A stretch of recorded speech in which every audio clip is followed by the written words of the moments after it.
Once there was a girl named Kitty who did not want to do what people asked her to. Instead, she grumbled. I won't and I can't. One day, she was given a pair of shiny new shoes and barely had Kitty put them on that her mother called. Kitty, run and tell the cook to make a pie for dinner. I don't want to, Whined Kitty, as usual, but the shoes gave one jump and swept her downstairs into the kitchen. Breathless, she gave the message and stared at the shoes, their bright buttons seeming to wink at her. Just then, her father said, Kitty, go to the post office before school and get my letters. I can't. started Kitty, but away went the shoes, trotting briskly down the street. I'll take these horrid shoes off as soon as I get home. Said Kitty to herself as she took the letters. Soon she came to a bridge where she wanted to stop and watch a boat, forgetting school and her father's letters. But the shoes went on walking, although Kitty held on to the railing as hard as she could. Finally, she gave up and found herself walking swiftly home.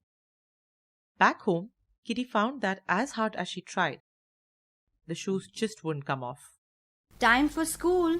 Called Mama from upstairs. Before she could say I won't, the magic shoes whisked her off to school. At break time, a girl knocked down the house of corn cobs she had built and made her angry. Now I'll kick yours down, Dolly. Up went her foot, but it didn't come down. It stayed in the air as if she were going to dance. The children laughed, and finally she said to Dolly. Never mind, I'll forgive you. Then the foot went down, and Kitty understood how the shoes worked. They were cooperative when she was kind and good, but stubborn when she wanted to be naughty. To check this, when one of the boys' ball bounced over the hedge, she said kindly, Perhaps I can get it for you, Willie. The shoes lightly lifted her over the high edge. How could you do it? Kitty laughed and began to dance, pleased that there was a good side to the shoes after all. She twirled and twisted with pretty airy bounds, her feet bewitched. The girls were charmed and tried to imitate her, but no one could, and she danced till the bell rang. When Kitty reached home, her sister said, Run and pick some strawberries for lunch. I'm too tired. but the shoes landed her in the middle of the strawberry bed with one jump.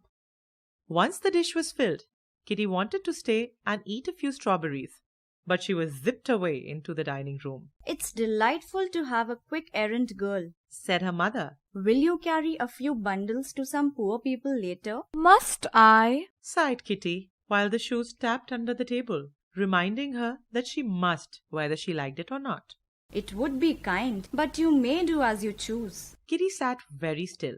She was deciding whether she would go pleasantly or be whisked about against her will. I'll go, Mama, and later may I come back through Fairyland, the place where tall ferns grow in the forest. Permission was happily granted, and Kitty trotted away with a basket in one hand, a bundle in the other. Once she had given the sick baby some clothes, the lame girl books, and the old woman money, she felt happy, as people always do when they do kind things. Kitty soon reached Fairyland, which was filled with wood flowers. Kitty wished to rest her aching feet, and immediately her feet folded under her, and she sat on a cushion of moss. Then, with a thud, a large black cricket landed beside her, staring at her curiously. Hello, are you related to my cousin Grasshopper? You took such long leaps just like him.